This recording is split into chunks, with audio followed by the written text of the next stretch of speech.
우리 좌우 앞뒤 돌아보시 인사하겠습니다. 참 반갑습니다. 사랑합니다. 축복합니다. 네, 새해 복 많이 받으십시오. 네, 아멘을 안 하시네요. 할렐루야. 네, 우리 2018년도에 새 예배를 통해서 하나님께서 우리 가운데 풍성한 은혜를 불어넣어 주실 줄로 믿습니다.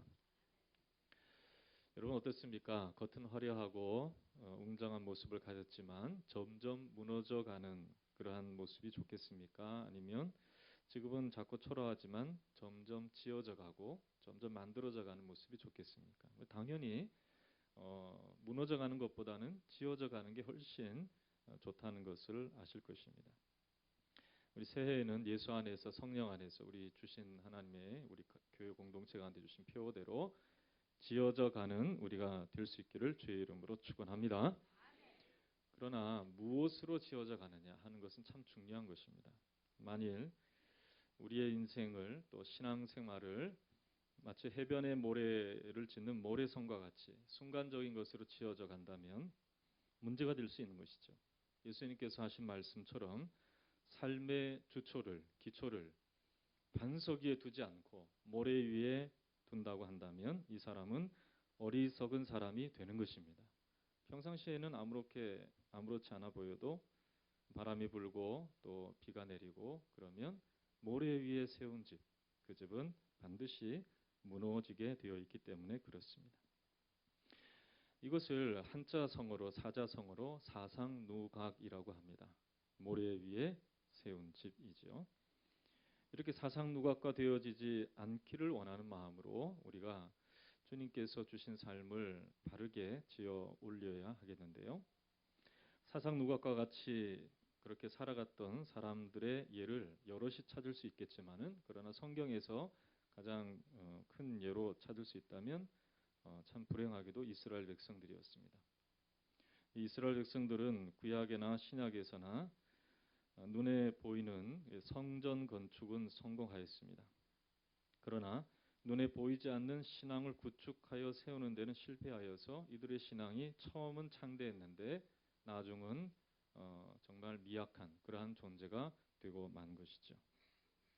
성전 건축 자체가 영광스러운 일이었음에는 틀림없습니다. 여러분 어떻게 보십시오. 그 큰 웅장하고 아름다운 성전, 아름다운 그러한 건축물 이런 것들 보면 얼마나 크게 감동을 받습니까? 그런데 이 솔로몬 성전이야말로 정말 영광 중의 영광이었습니다. 이들이 세운 그 성전은 누구도 허물 수 없는 그런 영광의 건축물처럼 보였습니다. 그래서 열왕기상 10장 역대하 9장에 있는 말씀을 보면 이방 나라인 스바, 지금의 예멘이죠. 예멘이라는 나라의 여왕이 솔로몬 성전을 찾아왔습니다. 그래서 그 영광을 보고 정말 놀라서 크게 감동을 받았다라고 기록하고 있습니다. 그리하여서 그 성전의 위대함, 그 성전에 올라가는 계단만 봐도 야, 이것은 사람의 지혜가 아니라 하나님께서 주신 지혜구나 하는 것을 깨닫고 감명해서 돌아갔던 사람이 이방 여왕 이 스바 여왕인데요. 이 스바 여왕은 그냥 보통 사람이 아니라 지혜를 내서 그 지혜를 푸는 사람만이 인정해주는 아주 교만한 사람이었습니다. 그럼에도 불구하고 큰 감동을 받고 돌아갈 수밖에 없도록 이 솔로몬 성전은 위대한 하나님의 역사를 나타내는 그런 건축물이었던 것이죠. 뿐만 아니라 제2의 성전이라고 불리는 스룹바벨 성전이라는 성전이 있습니다. 이 성전은 이 포로 이후에 이 잿더미 속에서 하나님의 영광을 회복하여 이스라엘의 피와 땀이 섞여 있는 성전입니다. 겉은 화려하지 않지만은 그러나 이 스룹바벨 성전이야말로 감동의 성전이라는 거예요.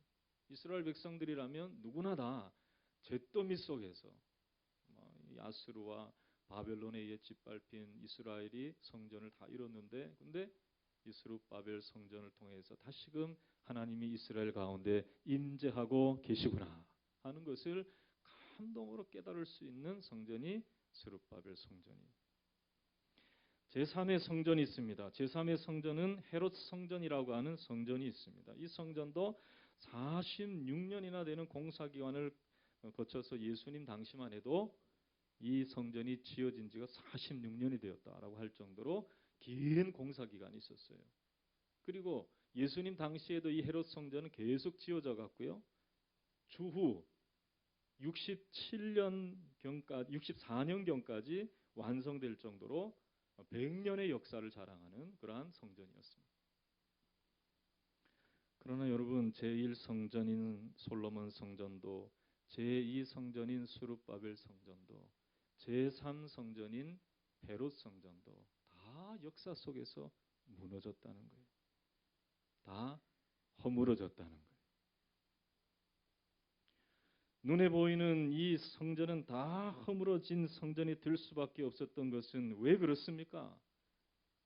우리 주님께서 말씀하신 대로 이 성전은 만민의 기도하는 집으로 삼아서 하나님과 교통함이 있어야 됨에도 불구하고 그냥 돌의 위대함, 그 안에 있는 금으로 발린 위대함, 또 오랜 공사기간의 위대함, 잿더미에서 세워진 위대함만 자랑했지 그 안에 거하시는 하나님과 교제하는 그러한 이스라엘 백성들의 교통함이 없었기 때문에 성전이 만민의 기도하는 집으로서의 기능을 감당하지 못했기 때문에 하나님이 허물어 버리신 거예요. 이사야는 이러한 사실을 가장 강력하게, 가장 또 확실하게 드러내고 이스라엘 백성들을 깨우치는 선지자였습니다. 여러분 한번 얘기를 잘 들어보십시오. 이 유대 민족이 지금 뭐 떵떵거리고 재물 많이 가지고 있고 세계적인 정치적 영향력을 가지고 있다고 하지만은 아직도 팔레스타인 지경에서 이들의 나라를 회복하지 못하고 저렇게 세계에 떠돌면서 유리방황하는 이유가 있어요. 이들이 예루살렘 성전을 그렇게 자랑했지만은 아직도 무슬림에 의해서 빼앗기고 회복하지 못한 이유가 있단 말이에요. 이들은 점점 무너져가는 유대의 이러한 신앙의 체계들, 그들의 율법을 자랑했지만은 율법의 체계도 다 무너지고 있어요. 그런 이유가 있다는 것이죠. 이사야는 일찍이 이사야 1장 11절에 12절의 말씀에 보면 이렇게 하나님의 음성을 전달합니다. 여호와께서 말씀하시되 너희의 무수한 재물이 내게 무엇이 유익하냐?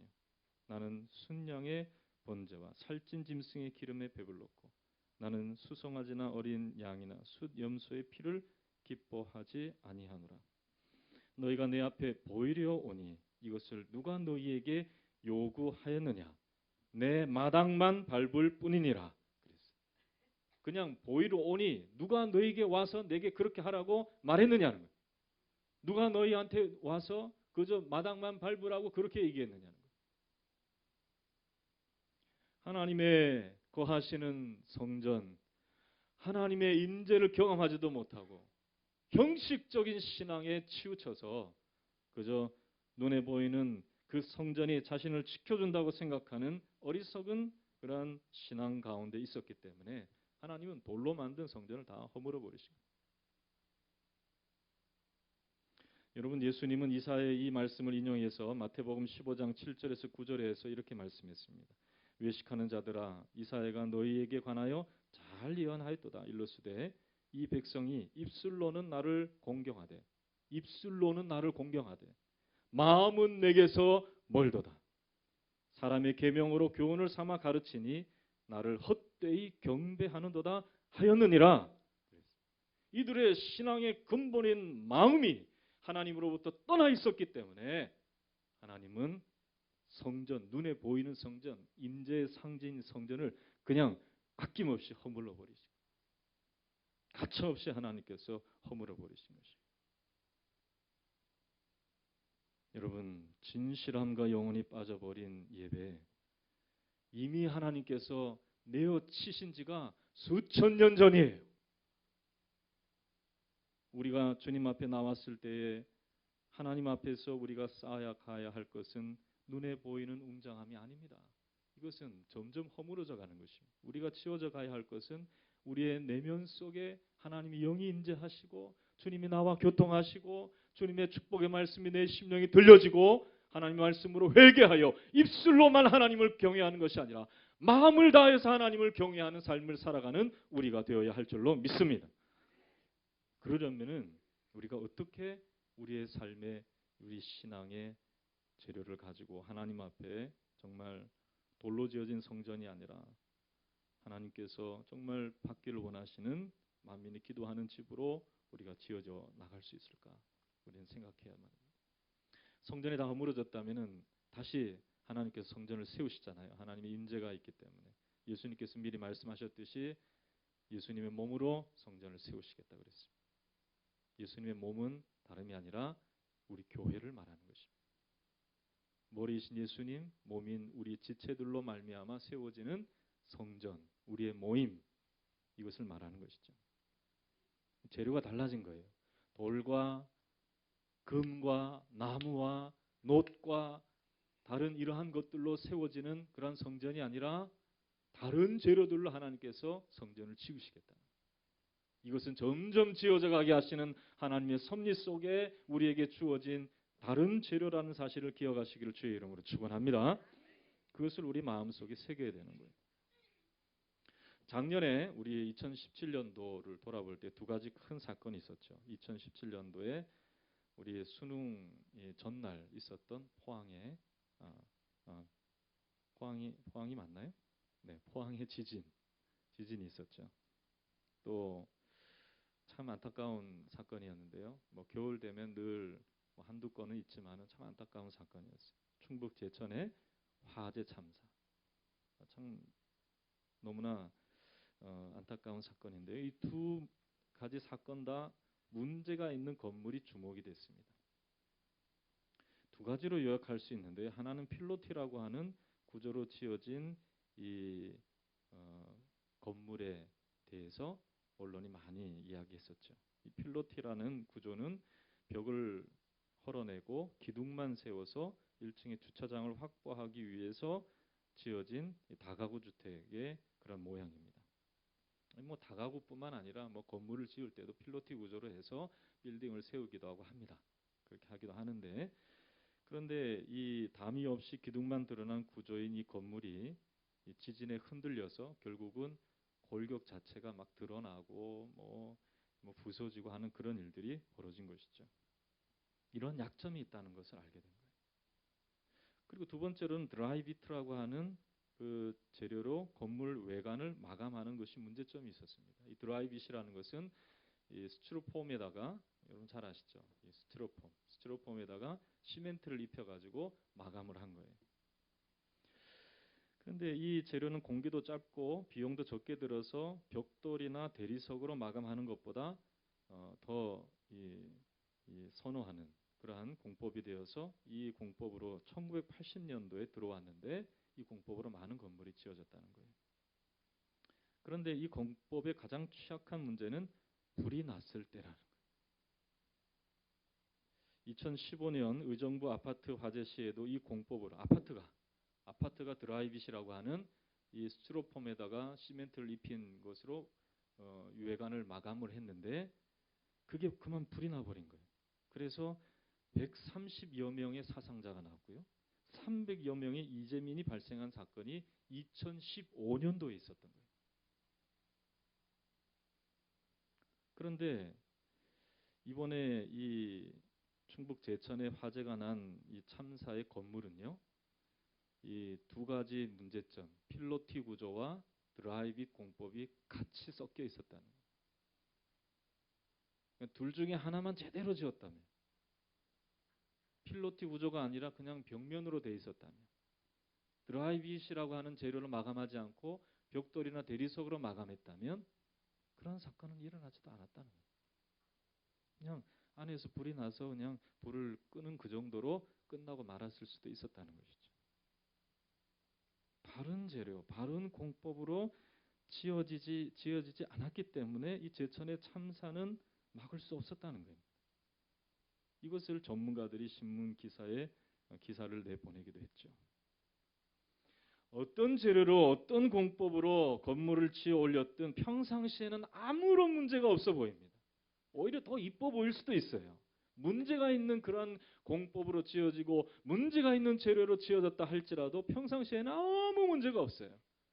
그러나 조그만한 불씨와 같은 문제가 있다 할지라도 조그만한 흔들림이 있다 할지라도 잘못 지어진 것은 반드시 문제를 일으키고 그 안에 있는 사람들이 창상을 겪게 된다는 거예요. 그게 문제라는 거예요. 여러분, 우리의 신앙도 마찬가지입니다. 아무런 문제가 발생하지 않을 때는 잘 있는 듯해 보입니다. 그러나 조금만 문제가 생기면은 하나님까지 부인하면서 신앙생활을 내팽개치거나 남 탓으로 돌리거나 어리석게 그렇게 행동하는 그런 모습들은요, 우리의 삶의 신앙생활의 재료가 무엇인지를 분명히 알아야 되는 거예요. 왜 신앙생활을 하는지, 왜 나와서 예배를 드리는지, 내가 왜 그리스도인으로 살아가야 하는지에 대해서 분명한 확신, 우리 신앙생활을 쌓아올리는 재료가 무엇인지도 모르고 살아가는 사람들이 그런 문제를 만들어낸다는 것입니다.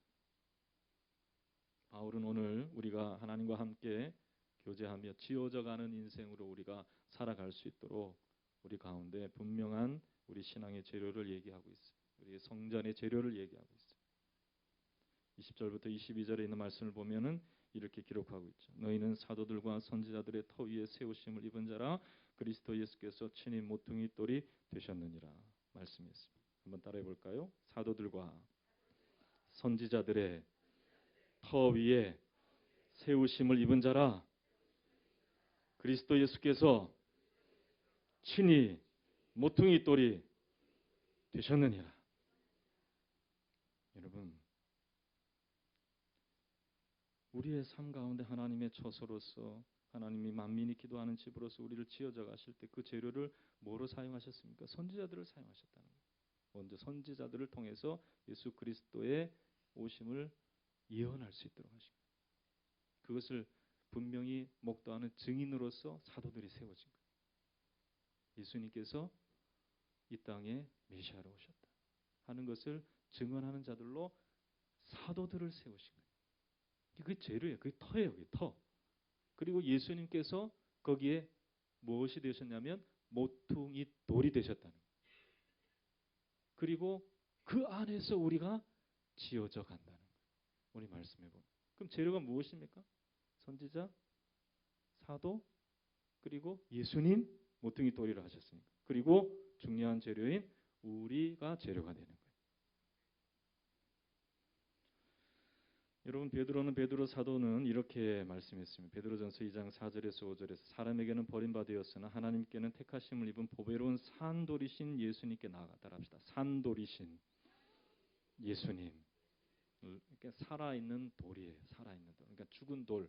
이 세상에 있는 돌이 아니라 살아있는 돌이신 예수님께로 나아가서 너희도 산돌같이 신령한 집으로 세워지고 그리스도로 말미암아 하나님이 기쁘시게 받으실 신령한 제사를 드릴 거룩한 제사장이 될지니라 그랬습니다. 그러니까 우리가 성전의 재료라는 거예요. 있습니까? 예수님이 모퉁이 돌이 되시고 우리도 산돌이 되어서 치워져가는 그러한 존재로서 하나님의 거하실 처소가 되어져가고 지어져가는 존재가 되도록 하나님께서 만들어 놓으셨다는 거예요. 여러분, 그렇기 때문에 우리는 참 중요한 우리의 삶이 중요한 것입니다. 우리의 생각이 중요한 것입니다. 우리의 삶으로 드려지는 모습들, 삶 속에서 내뱉는 말들, 여러분 잘 생각해 보세요. 지금 거룩한 종으로 살아있는 돌로서 여러분들이 지음받기에 합당한 재료로서 여러분들이 살아가고 있는가 하는 거예요. 하나님의 임재를 경험할 때 그 임재에 대해서 여러분들이 감사하며 영광을 돌릴 만한 그러한 주님을 가까이 하는 삶을 여러분들이 살아가고 있느냐는 거예요. 하나님 앞에 찬양할 수 있을 입술로서 여러분들이 살아가고 계십니까? 할렐루야. 그렇게 돼야 되는 거예요. 주님께서 보실 때 내가 너를 축복하노라. 오늘 우리 찬양한 것처럼 복을 주시는 지명하여 불렀나니 너는 내 것이라 하시는 주님의 음성을 들을 때 좀 감격하고 감사할 만한 그러한 마음으로 여러분들이 살아갔느냐 하는 거예요.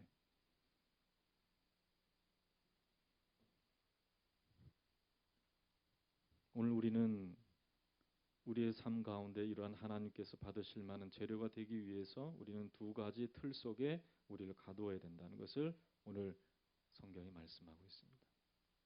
여러분 잘 돌아보시고 내가 그 틀 아래에 있었는가 아니면은 내가 만들어 놓은 틀 안에 있었는가 한번 생각해 보세요. 첫 번째로 따라합시다.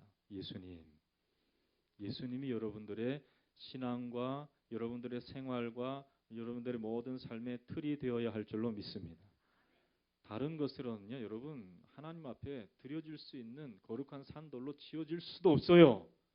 여러분들을 만들어 주시는 예수님 한 분밖에 안 계시다는 것을 믿으시기를 주의 이름으로 축원합니다. 여러분들이 하나님의 자녀가 되는 길도 예수님을 통해서만이 얻을 수 있는 거예요.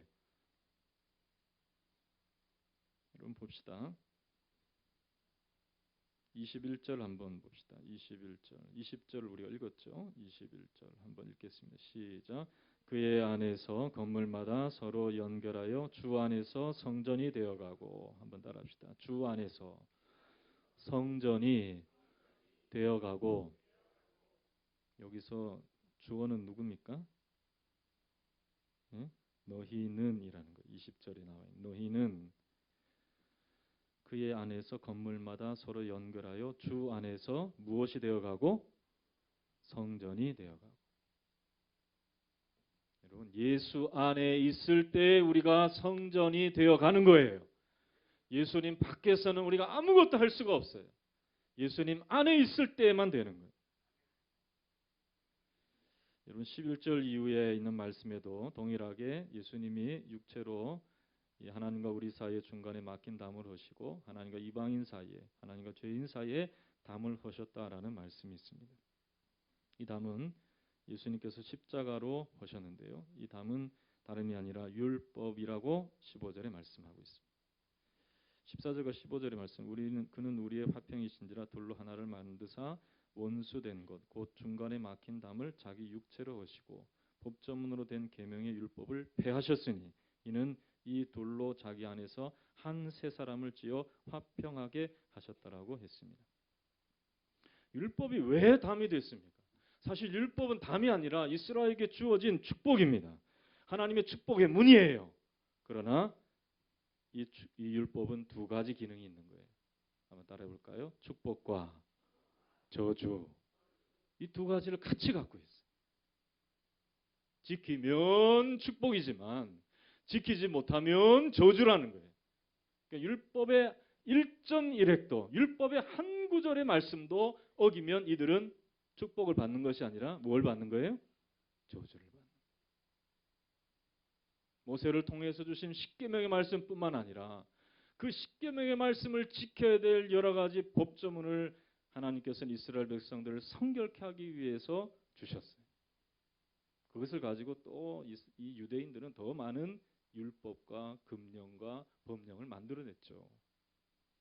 그러나 이들은 많은 금령과 법령이 있었지만 오히려 그 금령과 법령을 쌓으면 쌓을수록 하나님을 가까이 하는 것이 아니라 하나님과 담을 쌓고 지내는 그러한 인생이 되고 말았다는 거예요. 그러니까 결국 이들은 율법을 지키지도 못하면서 또한 율법을 가지고 이방인과 자신들과의 사이를 내는 담으로 삼았다는 것입니다. 이스라엘 백성들은 지금도 선민의식을 갖고 있어요. 자기들은 하나님이 선택한 백성이고 이방인들은 하나님께서 버리신 백성이요 지옥의 불쏘시개다 이렇게 생각하면서 이방인과 자기들과의 담을 쌓고 있어요. 여러분 예루살렘 가보신 분들은 혹시 계시는지 모르겠지만 지금도 이 예루살렘 장벽이 세워져 있는데요. 수십 메타의 장벽, 큰 장벽이 19km나 되는 길이로 큰 장벽이 쳐져 있어요. 한쪽은 이스라엘, 한쪽은 팔레스타인, 그런 해방지구 그렇게 하면서 나눠놓은 거예요. 눈으로 보이는 그 장벽만큼이나 더 높게 이스라엘 백성들은 자신은 선민이요 이방인들은 불쏘시개다 생각하면서 장벽을 이렇게 높여놓은 거예요.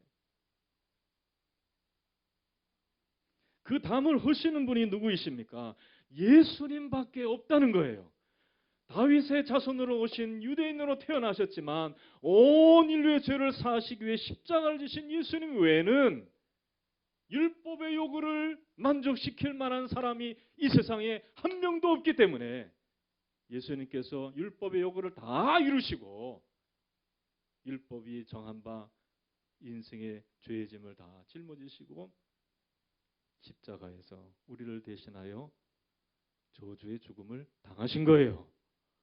그렇기 때문에 우리가 나음을 입고 회복을 입고 죄사함을 얻고 은혜를 얻고 긍휼을 얻게 된 것을 믿으시기를 주의 이름으로 축원합니다. 예수님만이 담을 하시는 분이세요. 예수님만이 우리의 구원 되시는 거예요. 예수님만이 우리의 소망 되세요. 할렐루야. 그러니까 예수님 안에 있어야 되는 거예요. 할렐루야. 예수님 외에 다른 복음을 전하는 그것은 잘못된 것입니다. 여러분, 집의 구조를 바꿀 수는 있어요. 그래요, 안 그래요? 여러분 집 한번 구조 바꿔보셨어요? 저는 아직도 한번 집다운 집에서 살아보지 못해서 그런 거. 죄송한 웃으라고 한 얘기인데도 안 우는 거 보면 여러분 긴장하시는 거예요. 제 집을 담을 한번 허물고 제 마음대로 한번 구조 변경도 해보고 싶고 그래도 한 번도 해본 적이 없어요. 집을 보면은요, 딱 건물을 짓는 사람들은 알아요. 여기는 허물어도 된다. 여기는 허물어도 돼. 그러나 정말 집도 모르는 구조도 모르는 사람이 집 한번 바꿔보겠다고 기둥을 그냥 해머로 내려치면 이거 어떻게 됩니까? 그거? 그렇죠. 여러분들은 경험 안 해보셨나 봐요. 어떤 분 보니까 큰 건물인데요. 건물 리모델링을 하려고 구조를 바꾸는데 그 다음은 기둥이 붙어 있는 큰 기둥이 붙어 있는 다음은 허물면 안 되는 거예요. 그냥 이 구조 속에서 바꿔도 되는 용도 변경을 할 수 있는 그러한 구조들은 건드려도 되지만 그 다음은 허물면 안 되는 담인데 허물었다가 그냥 와장창 무너진 경우가 있었어요. 교회는 이것도 해도 되고 저것도 해도 되고 아무것도 해도 되는 그러한 교회가 아닙니다. 여러분, 예수 그리스도 안에서 변치 않는 우리에게 주신 구조가 있어요. 예수 안에서 행하시기를 주의 이름으로 축원합니다. 그 안에 있으면 다 허락되는 것이에요. 그러나 그 밖에 있으면 아무것도 허락되지 않아요.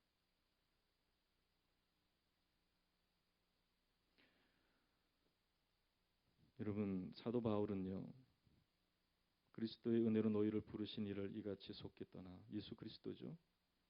하나님을 떠난 사람들을 말하는 것이 그리스도에서 떠나서 하나님을 떠난 사람들을 말하는 거예요. 다른 복음을 따르는 것을 내가 이상하게 여기노라. 다른 복음은 없나니 다만 너희에게 어떤 사람들이 교란하여 그리스도의 복음을 변하게 하려 함이니 그러나 우리는 혹 하늘로부터 온 천사라도 우리가 너희에게 전한 복음 외에 다른 복음을 전하면 저주를 받을지어다 그랬어요. 여러분, 예수 그리스도 밖에 있으면요, 그 사람 자체가 누가 저주를 하든 안 하든 어떤 일을 있든 없든 그 사람 자체가 저주받은 거예요. 그러니까 얼마나 안타까워요. 그러니까 우리는 그리스도 안에 있어야 될 줄로 믿습니다. 우리 크게 아멘 합시다. 할렐루야. 그리스도 안에 있어야 돼요. 그리스도 안에. 예수님 안에 있는 것은 예수님 닮아가는 거예요. 여러분, 집 안에 있는 사람들 보세요.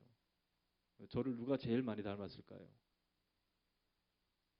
제 와이프라고요? 틀렸습니다. 누구요? 그렇죠. 아이들, 제 자녀들이 저를 많이 닮죠. 여러분, 그리스도 안에 있으면 여러분 보세요. 제가 집에 신방을 하면요, 보면 대부분 다 자녀들은 부모 닮아요. 아멘은 인정을 안 하시네요. 부모 닮아요. 딱 보면 여러분들이 인정 안 해요. 자식들이 인정 안 하죠. 그러나 딱 보면은요, 부모님을 닮는구나. 그 가정의 분위기를 닮아가는구나. 그 안에 있으니까 그러는 거예요. 밖에 돌아다니면서 그냥 뭐 부모님과는 뭐 10년에 한 번씩 인사하는 그런 자식이라면 하나도 안 닮겠죠. 말하는 습관이나 또 생활하는 방식이나 심지어 얼굴 모양까지 하나도 안 닮을 거예요. 10년에 한 번씩 만나서 인사하는 그런 사람들이다. 그 안에 있으니까 닮아가는 거예요. 여러분, 예수 안에 있으면 예수님 닮아가야 되는 것입니다. 여러분들의 신앙이나 여러분들의 말이나 여러분들의 행동이나 모든 것이 예수 닮아가야 돼요. 할렐루야. 그렇습니다. 두 번째 틀이 있어요. 그럴 때 우리는 하나님의 거하실 처소로 지어져요. 두 번째 틀은 성령님입니다.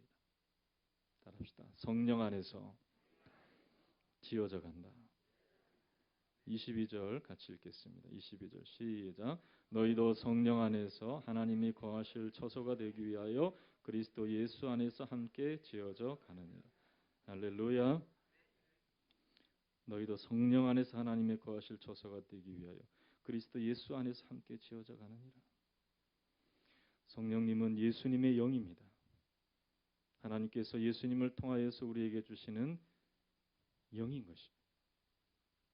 성령님께서 초대교회를 세우실 때 강하게 역사하셨고 성령님의 능력으로 교회는 세상을 비추는 빛으로 쓰임을 받게 되었습니다. 예수님께서 말씀으로 오셨다면 말씀의 역사, 즉 말씀이 우리 가운데 적용되어지고 이루어지고 기적으로 나타나는 것은 성령님의 사역이라는 거예요. 그러므로 우리가 말씀을 들은 우리들이 예수 안에서 교회가 되어진다는 것은 그저 우리 마음속에 생각 속에 머무는 것이 아니라 성령님이 계실 때에 우리의 삶 가운데 결단으로 나타나고 행동으로 나타나고 열매로 나타나게 되는 거예요. 할렐루야. 그렇습니다. 여러분, 예수님 당시에 심지어 예수님의 제자들도 말씀이신 예수님과 3년 반 동안 따라다녔지만 이들의 삶 가운데 아무런 결단도 일어나지 않았어요. 그리고 아무런 열매도 맺어지지 않았어요. 이들은 예수님 십자가에 달릴 때 다 뿔뿔이 흩어졌어요. 그러나 성령님께서 마음속에 계실 때 성령님은요 다른 거 가르치신 게 아니에요. 예수님께서 가르치신 것을 생각나게 해주시는 영이 성령님이시라는 거예요. 진리의 영이라는 것은 진리이신 예수님을 바르게 깨닫고 그 예수님의 말씀대로 행하도록 하는 것이 진리의 영이지 엉뚱한 소리 하는 게 진리의 영 아니에요. 그건 귀신의 영이지. 여러분, 예수님의 우리에게 주신 말씀이 잘 생각나고 주님 말씀대로 살아야 되겠다 결단하는 것은요 성령님 내 마음 가운데 막 역사하시고 우리를 인도해 주시기 때문인 거예요. 성령 충만 받으시기를 주의 이름으로 축원합니다. 성령 안에서 지어져 가요. 우리 교회는 예수님의 진리의 말씀 가운데 우리가 그 안에 있어서 예수님 닮아가며 성령께서 우리의 마음을 이끌어 주신 대로 결단하고 실행하고 열매 맺어서 하나님이 기뻐하시는 처소로 지어져 가는 우리 새로운 교회가 되어야 될 줄로 믿습니다. 그렇습니다. 성령 안에서 지어져 간 교회의 예를 든다면 우리나라의 역사에도 있어요. 외국 역사뿐만 아니라 우리나라의 역사에 어떤 교회가 성령 안에서 지어져 간 교회인가? 평양의 장대현 교회입니다. 기독교 역사학자인 박용규 교수님이 쓴 글을 보면은요, 이 장대현 교회 1907년, 참 우리 부흥의 원년이라고 하는 1907년 1월 6일 평양 장대현 교회에서 열렸던 저녁 집회의 그 날이 바로 성령께서 만들어 주신 한국 교회를 몰딩해 주신 만들어 주신 그때다라고 평가를 하고 있어요. 거기에는 길선주 장로님, 그때는 목회자가 없었기 때문에 그래요. 한국인으로서 목회 안수를 받은 사람이 없었기 때문에 길선주 장로님이 그때 장로님의 장로님으로서 주의 종의 역할을 감당했었습니다. 나중에 길선주 목사님이 됐죠. 그런데 그가 회중들 앞에서 말씀을 선포하다가 공개적으로 통회하고 자복하는 일이 나타났습니다. 나는 아감과 같은 자입니다. 나 때문에 하나님이 축복을 주실 수가 없습니다. 약 1년 전에 내 친구 중 한 사람이 임종시에 나를 자기 집으로 불러서 말하기를 길장로, 나는 이제 세상을 떠날 것 같으니 내 재산을 잘 정리해 주시오. 내 아내는 셈이 약하기 때문이요 라고 부탁했다는 거예요. 나는 잘 돌봐줄 테니 걱정하지 말라라고 말하면서 그 친구를 평안의 길로 인도했다는 것이죠. 그런데 미망인의 재산을 관리하다가 나는 미화 $100 상당의 금액을 사취했다. 나는 하나님의 일을 방해하러 온 자입니다. 나는 하나님의 일을 했다고 하지만 하나님의 일을 방해하는 거예요. 죄를 가지고 그 죄를 그대로 둔 채로 그냥 겉만 주의 종처럼 그렇게 입만 살아서 그렇게 했다는 거예요. 내일 아침 그 돈 전액을 미망인에게 돌려드리겠습니다. 그리고 눈물을 흘리면서 하나님 앞에 회개했다는 거예요. 이 길선주 장로의 예기치 않는 고백은 그곳에 모인 사람들의 심령을 주님께로 향하기에 충분했다는 것이죠. 다 길선주 장로를 비롯해서 거기에 앉아있던 선교사님들 비롯하여서 모두가 다 자기의 죄를 고백했어요. 선교사님이 나와서 그렇게 말했습니다. 난 이 가난한 나라에 와서 복음을 전한다고 했지만 나는 교만했다고. 이들을 미개한 사람들로 봤다. 그러면서 눈물을 흘리면서 하나님 앞에서 사죄했어요. 어떤 교인은 자기가 지은 죄가 생각나서 불같이 그냥 막 타올라서 고백하지 않으면 안 되겠다고 막 발버둥 치고 나와서 자기의 죄를 고백하면서 나는 죄인이라고 꼬꾸라져서 뒹굴거릴 정도였어요. 여러분, 성령님이 만들어주신 교회는 그런 교회예요. 자기 죄를 품고 그저 가식적인 모습으로 나와서 거룩하다 생각하면서 그렇게 하는 게 아니에요. 자그마한 죄라 할지라도 그 죄를 하나님 사해 주시고 그 죄를 용서해 주실 것을 믿고 하나님 앞에 자신을 내어 맡길 줄 아는 우리들이 성령 안에서 지어져 가는 존재임을 믿으시기를 주의 이름으로 축원합니다. 여러분 다 죄인입니다. 저를 비롯해 모든 사람들이 다 죄를 범할 수 있는 자들입니다. 그러나 하나님의 긍휼하심이 우리와 함께 하심을 믿고 주님 앞에 담대히 우리의 허물과 죄를 고백하고 용서함을 받는 저와 여러분 되시기를 주님의 이름으로 축원합니다. 성령 안에서 지어져 가시기를 주의 이름으로 축원합니다. 말씀을 정리합니다. 우리는 하나님이 거하실 처소로 지어져 가야 됩니다. 우리는 허물어져 가면 안 돼요. 우리 아성을 쌓아 나가면 우리는 사상 누각이요 다 허물어지는 인생이 될 수밖에 없어요. 자기를 건축하는 것이 아니라 예수님 안에서 성령 안에서 하나님께서 지어져 가게 하시는 인생을 살아가는 우리가 되어야 할 줄로 믿습니다. 그 인생 가운데 하나님이 축복하시는 거예요. 그 인생 가운데 하나님께서 놀라운 자기의 뜻을 이루어 주실 줄로 믿습니다. 이런 인생을 경험하는 2018년 주 안에서 성령 안에서 지어져 가는 저와 여러분 되시기를 예수님의 이름으로 축원합니다. 다 함께 한번 기도하겠습니다. 하나님 아버지, 주 안에서 지어져 가기를 원합니다. 우리가 하나님 아버지 어디에 속해 있었고 무엇을 내 마음속에 두고 있었습니까? 하나님 아버지 다 버리고 주 안에 달려 들어가기를 원하오니 진리 안에 거하는 우리들 되게 하여 달라고. 성령님 내 마음속에 역사해 성령 안에서 지어져 가며 하나님 아버지 주의 진리의 말씀을 받기에 부족한 우리의 심령과 삶을 다 용서하여 주시옵소서. 우리를 깨끗하게 하여 주시옵소서.